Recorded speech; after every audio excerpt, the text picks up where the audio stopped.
सभी जनों को प्रणाम। मित्रों, आप तो जानते हैं अपने देश की जो जैविक संपत्ति है, जो विश्व में सर्वश्रेष्ठ बीज है, जो विश्व में सर्वश्रेष्ठ प्रजाति है, जैसे अच्छे अच्छे प्राणी है, अच्छे अच्छे बीज है, अच्छे अच्छे फल है, फूल है, जड़ी बूटी है, वनस्पति है, ये विश्व में सर्वश्रेष्ठ है। और इसी का जतन संवर्धन कराकर इसका पुनर्वसन कराने का ध्यान अभी तक कोई भी सरकार को नहीं आया। ना कोई भूतपूर्व राष्ट्रपति को आया है, ना कोई मुख्यमंत्री को आया है, ना कोई पंतप्रधान को आया है, ना कोई कृषि मंत्री को भी आया है। भगवान गौ माता की कृपा हो गई है।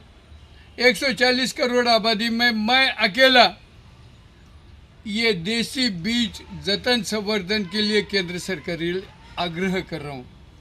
मित्रों, इस विषय में हम गए 10 महीने से केंद्र सरकार में साथ हम जुड़े थे और आपको मैं खुशखबरी दे रहा हूँ कि केंद्र सरकार के सर्वोच्च निर्णयक्षम व्यक्ति कैबिनेट सेक्रेटरी जी मिस्टर सोमनाथन जी और उन्हीं के साथ काम करने वाले जो डायरेक्टर साहब हैं निरंजन जी, उनके टेबल पर ये अपनी फाइल है, विचाराधीन है। और निश्चित रूप में एक ही तीनों मांग मांगे हमने। पहली मांग ये मांगी है, अपने देश की सभी प्राणी पंछी जड़ी बूटी जो सजीव संपदा है उसको राष्ट्रीय संपत्ति देखा करे।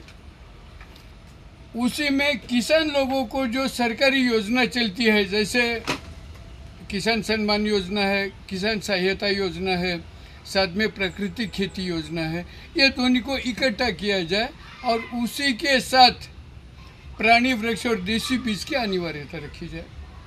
दूसरी बात हमने ये रखी है उसके अंदर कि आप गोमूत्र और गोबर आधार के, गायों के गोमूत्र और गोबर आधार के जो पंचगव्य औषधि है वो बहुत सर्वश्रेष्ठ है, उसी का अध्ययन होना है, संशोधन होना है, उसी का उत्पादन बढ़ना है, किसानों को उपयोग के लिए प्रेरित करना है।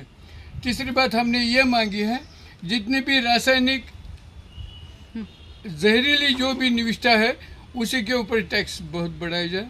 और चौथी मांग हमारी ये है कि आप पाठशाला में ये प्राकृतिक खेती का अनिवार्यता कीजिए ताकि आने वाली पीढ़ी को गेहूँ और बाजरे में का कुछ फर्क समझ सकेंगे।